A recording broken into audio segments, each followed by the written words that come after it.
So how can technology benefit our lives? Well, it depends on how you see it.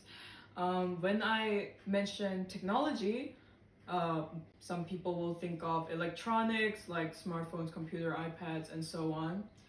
Another group of people would think of high-tech, unrealistic, futuristic technologies in the future, maybe like flying cars, floating houses, and so on.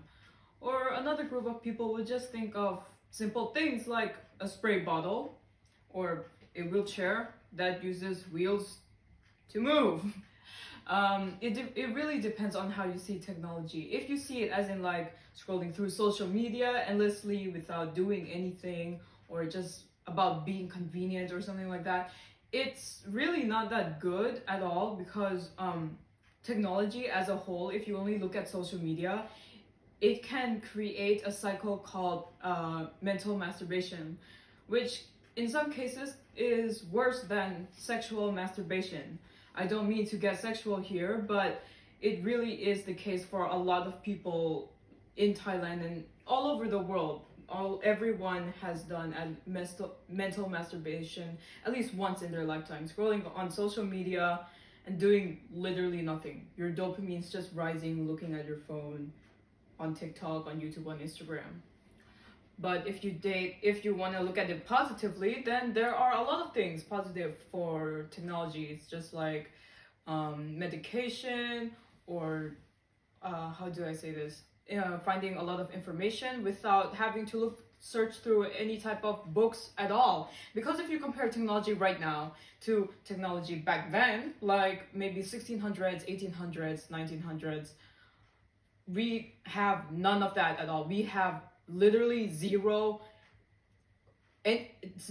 gadgets to even look for information on Wikipedia, on any dictionaries. We have to search through books to find out, oh, what does this word mean? What does this word mean?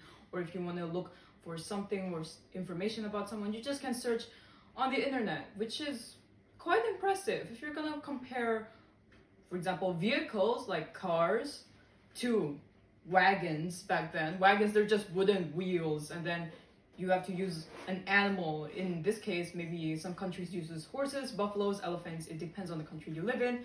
And then the wagon's gonna move because of the animal. But now it's automatic. You just put your feet on the accelerator, and then your car is already going forward as fast as you like.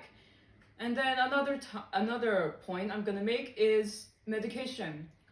And considering that Thailand is a third world country or a second world country, there is one medication tool that actually sparks up to a lot of Thai people's minds, which is called the medbed. I recently just found out about it from my mom. My mom sounded really excited talking about the medbed, so I'm just gonna bring this up into this topic. Medbeds are basically like beds, but medical. Like, it looks really cool when you see it in a 3D model. It looks like a tunnel, and then there's a bed in the middle, and then once you like go through the tunnel, the doctors are gonna like push you in. It suddenly feels like, quote, magic. I read on an article. It makes you look younger, feel younger, but it won't reduce your actual age. That's impossible.